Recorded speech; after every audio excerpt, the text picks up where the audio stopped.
में कुछ भी इंटरेस्टिंग नहीं हुआ। इसके बाद हम उसकी कई बातें सुनते हैं। उसकी हम स्कूल लाइफ देखते हैं। वो अपने स्कूल में एंजॉय करता है और अपने फ्रेंड के साथ टाइम स्पेंड करता है। वो फिर अपने रूम में कुछ टाइप कर रहा था। उसे राइटिंग बहुत ही अच्छी लगती थी। उसे अपने स्कूल में न्यूज़पेपर का एडिटर इन चीफ बनना था। इसके बाद अगले दिन इसी के लिए इंटरव्यू के लिए उसे बुलाया गया था। वो वहाँ जाके वेट कर रहा था। उसे वहाँ पर एक लड़की देखती है जो एक बुक पढ़ रही थी। इस बुक में पोएट्री लिखी हुई थी। जैसे वो एक दूसरे को नोटिस करते हैं तभी दोनों को अंदर बुलाया जाता है। अंदर जाने के बाद दोनों की राइटिंग की बहुत तारीफ की जाती है। उन दोनों को कहा जाता है कि तुम दोनों मिलकर एक जबरदस्त टीम बन सकते हो, एक अच्छे एडिटर इन चीफ की जोड़ी बन सकते हो। इस बात पर वो लड़की इसके लिए मना कर देती है। वो कहती है कि मैं एडिटर नहीं बनना चाहती और फिर वो वहाँ से चली गई। उसके पीछे पीछे वो लड़का भी आता है। उससे पूछता है कि तुमने ना क्यों कहा। वो लड़की कहती है कि तुम्हें क्या, मुझे जो अच्छा लगता है मैं वही करूंगी। उस लड़की के साथ बात करने में जरा बिजी हो गया और इसी वजह से उसकी बस छूट गई। इसके बाद वो दोनों घर वॉक करते हैं। थोड़ी देर बाद वो लड़की उससे कहती है कि मेरा घर पास में ही है, अगर तुम चाहो तो मैं तुम्हें घर पर ड्रॉप कर सकती हूँ। वो उसके लिए हाँ कहता है। इस लड़की का नाम ग्रेस है। ग्रेस जो रीड कर रही थी इसमें बहुत सारी ब्यूटीफुल चीजें लिखी हुई थी। ये बुक फिर ग्रेस उस लड़के को दे देती है। कहती है कि बहुत ही ब्यूटीफुल है, तुम्हें रीड करनी चाहिए।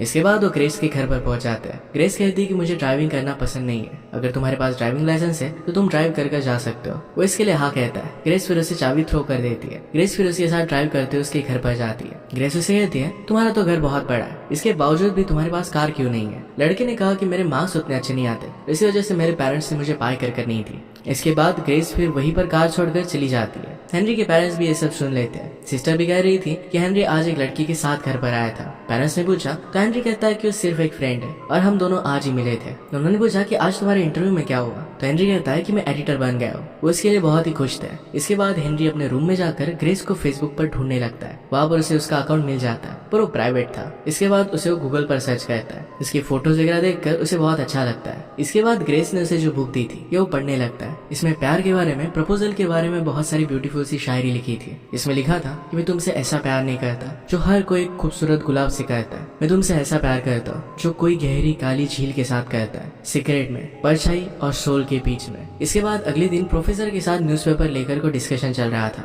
नवंबर में एक इशू आएगा और लास्ट इशू जून में होगा। न्यूज़पेपर के लिए अलग अलग टॉपिक्स का नाम ढूंढ रहे थे। लास्ट इशू में क्या आइडियाज होने चाहिए इसके बारे में डिस्कस करते हैं। इसके बाद वो ग्रेस को इंट्रोड्यूस करता है कि वो पास की स्कूल में यहाँ पर आई हुई है। वो बता दे कि वो हेनरी की मदद करेगी एडिटिंग का काम करने के लिए। हेनरी जब टॉपिक्स के बारे में बात कर रहा था तो ग्रेस इसके लिए मना करती है। कहती कि मैं सब नहीं कर पाऊंगी, जो भी तुम आइडियाज लेकर आओगे उसे मैं एज असिस्टेंट एडिटर की तरह एडिट कर दूंगी। स्कूल के बाद हेनरी की दोस्त उससे बात कर रही थी। उसके ग्रुप में एक लड़की को प्यार हो गया था। वो कहती कि जब भी मैं उसे देखती हूँ तो मेरे आसपास म्यूजिक चलने लगता है। तभी इस सब के बीच में हेनरी ग्रेस को देखता है। हेनरी अपने दोस्त और अपनी बस को छोड़कर उसके पास आ जाता है। उसने ग्रेस से कहा कि मैंने तुम्हारी बुक पूरी रीड कर ली है, इसमें बहुत सारी ब्यूटीफुल सी चीज है। उससे बात कर रहा था तभी उसके फ्रेंड्स उसे बस में बुलाते हैं पर इस बात को इग्नोर कर देता है। ग्रेस से फिर से उसी की गाड़ी में जाने के लिए वो बात करता है और आज फिर से कल जैसा ही हुआ। घर पहुंचने के बाद वो कुछ राइट कर रहा था। वो खिड़की से बाहर देखता है तो ग्रेस की गाड़ी लेने के लिए शायद उसके मॉम डैड आए हुए थे। इसके बाद रात में भी वो सो नहीं पाता। ग्रेस से साथ बात करने के लिए उसे मैसेज करने की कोशिश करता है। ग्रेस से बात करने के लिए उसे वो मैसेज करना चाहता था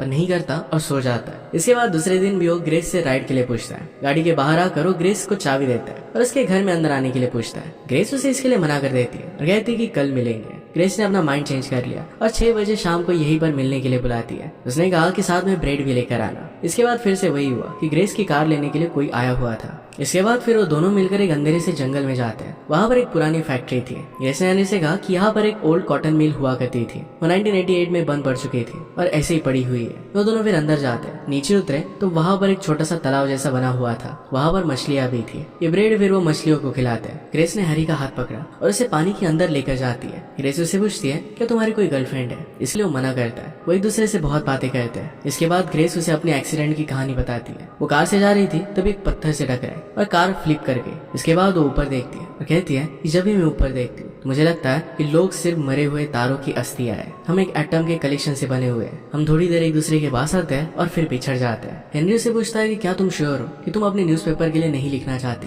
ग्रेस फिर पानी से बाहर आती है और उसे कुछ दिखाती है। वो पूछता है कि क्या ये लैटिन में लिखा हुआ है।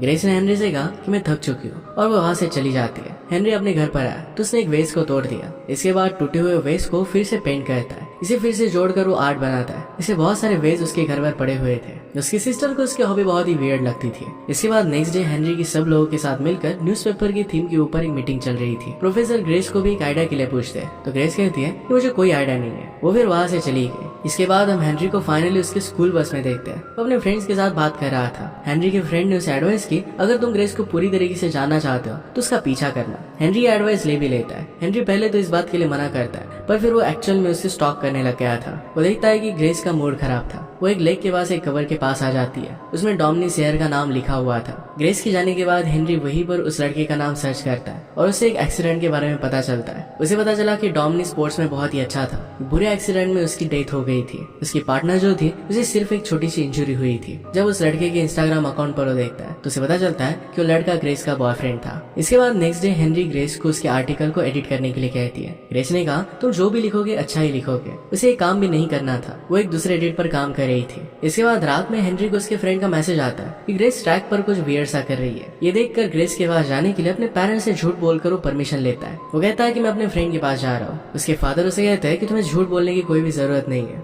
इस बात पर हेनरी उन पर गुस्सा आ जाता है और वहां से चला जाता है। इसके बाद वो वहां से भागकर ट्रैक पर आता है। ग्रेस का पैर टूटा हुआ था। इसके बावजूद वो ट्रैक पर भागने की कोशिश कर रही थी। वो जब गिरी तो रोने लग गई। इसके बाद हेनरी घर पर आता है और सोने की कोशिश करता है। उसने ग्रेस को मैसेज किया, पूछता है कि क्या तुम ठीक हो, आज तुम्हारा मूड जरा खराब था। ग्रेस कहती है कि मैं ठीक हूँ और कल मैं तुम्हारे साथ लाइब्रेरी में मिलना चाहती हूँ। न्यूज़पेपर के लिए मेरे पास कुछ आइडियाज है। दूसरे दिन ग्रेस हेनरी को लव पर लिखी हुई सारी नॉवेल्स दे देती है। इन सब चीजों में कुछ बातें सेम है। ये बुक यंग लोग जो सुसाइड कर लेते हैं उस पर बेस्ड है। हेनरी उससे पूछता है क्या पूरी रात तुम इन्हीं सब चीजों पर सोच रही थी।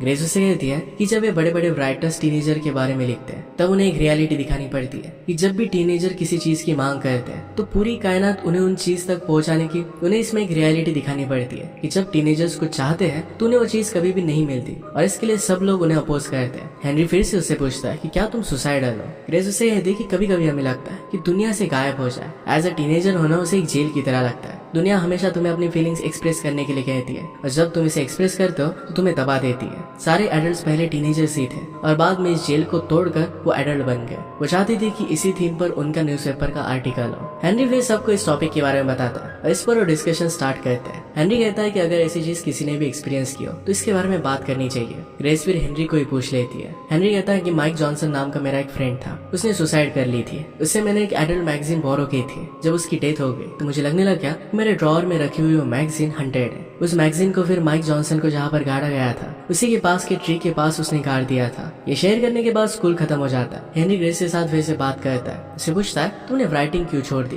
तुम्हारे पास तो बहुत ही अमेजिंग आइडियाज है। ग्रेस कहती है कि मेरी लाइफ में एक इम्पोर्टेंट पर्सन की डेथ हो गई थी। मैं बहुत अच्छा लिखती थी, इसी वजह से मुझे उसके बारे में लिखने के लिए कहा गया था पर वो लिख नहीं पाई थी। इसी वजह से अब उसने लिखना छोड़ दिया है। इसके बाद वो दोनों बहुत सारी बातें करते हैं। हेनरी से पूछता है कि मेरे एक फ्रेंड की बर्थडे पार्टी है, क्या तुम मेरे साथ आओगे। ग्रेस इस बात के लिए मान गई। ग्रेस फिर उससे पूछती है क्या तुम मुझे अपने घर पर नहीं बुलाओगे। इसके बाद वो हेनरी के घर पर आ जाते हैं। हेनरी ग्रेस को सबसे मिलवाता है और इसके बाद उसके रूम में चले गए। हेनरी अपना रूम साफ करने लग गया। बैकग्राउंड में वो म्यूजिक ऑन कर देता है। ये वही म्यूजिक था जो ग्रेस हमेशा अपनी कार में चलाती थी। ग्रेस कहती कि तुमने ये म्यूजिक क्यों चला। हेनरी कहता है कि मुझे लगा कि तुम्हें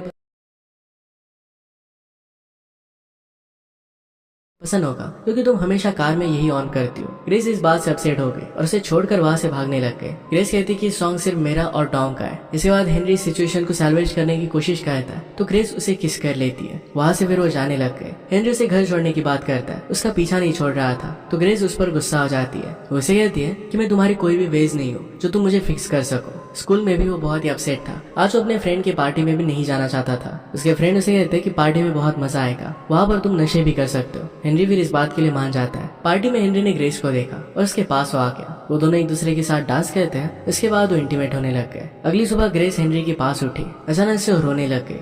थोड़े टाइम बाद हेनरी उसे कॉल करता है। ग्रेस से कुछ भी रिस्पॉन्स नहीं आता तो उसे एक वॉइस मेल छोड़ देता है। रात को भी हेनरी सो नहीं पा रहा था तो ग्रेस उसे मैसेज करती है। कहती कि बहुत टाइम हो गया कि किसी ने मुझे वॉइस मेल भेजा। वो उसे फिर आफ्टरनून में घर के बाहर मिलने के लिए बुलाती है। वो फिर उसके घर के बाहर वेट करता है। आज ग्रेस खुद गाड़ी चलाकर उसे पिकअप करने के लिए आई थी। इसके बाद वो डॉम के ग्रेव को विजिट करने के लिए गए। वो कहती कि मैं और डॉम हमेशा यहाँ पर आया करते थे। इसके बाद वो अपने गले से एक चेन निकालती है। उसमें वही लैटिन वर्ड्स लिखे हुए थे। इसका मतलब था save me and I will save you, तुम मुझे बचाओ और मैं तुम्हें बचाऊंगा। इसके बाद ग्रेस वो चेन डॉम की कवर पर रख देती है। हेनरी से कहती है कि मैं मेरी लाइफ में अब आगे बढ़ना चाहती हूँ। इसके बाद वो दोनों किस करते हैं। उन दोनों की रिलेशनशिप की अब एक अच्छी शुरुआत हुई थी। इसके बाद वो दोनों ग्रेस के घर पर जाते हैं। घर के अंदर एक लड़ाई चल रही थी। एक लेडी घर के बाहर आई और अपनी गाड़ी से चली गई। ग्रेस जब बाहर आती है तो उससे पूछता है कि क्या है तुम्हारी मदर थी। पहले ग्रेस मना करती है और इसके बाद हाँ कहती है। इसके बाद ग्रेस उसे घर पर ड्रॉप कर देती है। हेनरी उसे पूछता है कि तुम्हारी फैमिली की डील क्या है। इस पर ग्रेस बहुत ज्यादा उस पर गुस्सा हो जाती है। वो कहती है कि तुम्हें इन सब चीजों में पढ़ने की कोई भी जरूरत नहीं है। इसके बाद हेनरी गुस्सा हो जाता है और वो घर चला गया। अगले दिन ग्रेस स्कूल में नहीं आई थी। हेनरी के प्रोफेसर उससे पूछते हैं तुम्हारी लैब पार्टनर कहाँ पर है। हेनरी को पता नहीं था। उसके पास बैठी लड़की उसे कहती है कि आज उसके एक्सीडेंट की एनिवर्सरी है। उसके स्कूल में सब लोग उसके बॉयफ्रेंड के लिए कैंडल जला रहे थे। इसके बाद हेनरी उसे ढूंढता ढूंढता उसके घर पर पहुंच गया। यहाँ पर हमें पता चलता है कि जो कपल वहाँ पर झगड़ रहे थे, हेनरी जिनके साथ रह रही है वो ग्रेस की मॉम और डैड नहीं है, एक्चुअल में डॉम के पेरेंट्स है। वो हेनरी को घर में बुलाते हैं और वो हेनरी को जानते थे। हेनरी कहता है कि आज मेरी ग्रेस से पूरा दिन बात नहीं हुई थी, इसी वजह से मैं उससे मिलने के लिए आया। हेनरी फिर उसके रूम में ऊपर जाता है। ग्रेस उसे कहती है कि डॉम का रूम है, यहाँ वो अपनी मदर से छुटकारा पाने के लिए आया करती है। वो आजकल बहुत ज्यादा ड्रिंक कर रही थी। इसके बाद ग्रेस और हेनरी के बीच में लड़ाई हो जाती है क्योंकि ग्रेस अब भी डॉम को अपनी जिंदगी से जाने नहीं दे रही थी। वो हमेशा उसी के बारे में सोचती रहती थी। इस बात से हेनरी गुस्सा हो गया। ग्रेस ने उसे जो बुक दी थी इसे वो फाड़ देता है। घर आने के बाद भी वो बहुत ही अपसेट था। उसके पेरेंट्स से कहते हैं तुम क्या फील कर रहे हो, ये हम समझ सकते हैं। हेनरी उन पर भी गुस्सा हो गया। कहता है कि आप लोग मेरी फीलिंग्स कभी समझ नहीं पाओगे। इसके बाद उसकी सिस्टर उसे समझाने के लिए आती है। उसे कहती है कि जो तुम प्यार वगैरह सब कुछ फील कर रहे हो, ये सिर्फ तुम्हारे ब्रेन ने तुम्हारे साथ ट्रिक खेली है। ये सब तुम्हारे ब्रेन के केमिकल्स की वजह से हो रहा है। तुम्हें भी आगे बढ़ना चाहिए। इसके बाद हेनरी अपने स्कूल में कैंटीन में अपने फ्रेंड के साथ था। वो अपने काम पर फोकस कर रहा था। तभी उसे डॉम के फादर का मैसेज आता है कि ग्रेस पूरे दिन से मिसिंग है। वो अपना फोन भी नहीं उठा रही। हेनरी फिर भागता हुआ फैक्ट्री के पास पहुंच जाता है। ग्रेस जोर जोर से पानी के पास जाकर रो रही थी। ग्रेस पूरी तरीके से टूटी हुई थी। हेनरी को डॉम समझकर रोने लग जाती है। कहती कि सब मेरी गलती है। जिस दिन उनका एक्सीडेंट हुआ था तो कार में उसे वो टिकल कर रही थी। डॉम ने उसे मना किया था पर फिर भी वो कंटिन्यू कर रही थी और इसी वजह से वो डिस्ट्रैक्ट होकर उसका एक्सीडेंट हो गया। हेनरी उसे सहारा देकर शांत करवाता है। ग्रेस फिर डॉम की सारी फोटो वहीं पर पानी में छोड़ देती है। हेनरी उसे अपनी कार में घर पर छोड़ देता है। अगली सुबह हेनरी अपना काम कर रहा था। तभी उसके प्रोफेसर बताते हैं ग्रेस ने 1 साल के लिए ब्रेक लिया है। वो अपने कुछ पर्सनल इश्यूज सॉल्व करना चाहती है। वो 1 साल के बाद वापस आएगी और फिर से अपना स्टडी कंटिन्यू करेगी। अब थोड़ा टाइम बदल चुका था पर फिर भी हेनरी ग्रेस से प्यार करता था, पर उसने मूव ऑन होना सीख लिया था। स्कूल में वो ग्रेस को देखता है पर अपना रास्ता बदल लेता है। अपने न्यूज़पेपर पर उसने अच्छे से काम किया था और वो लॉन्च होता है। अब उसके हाई स्कूल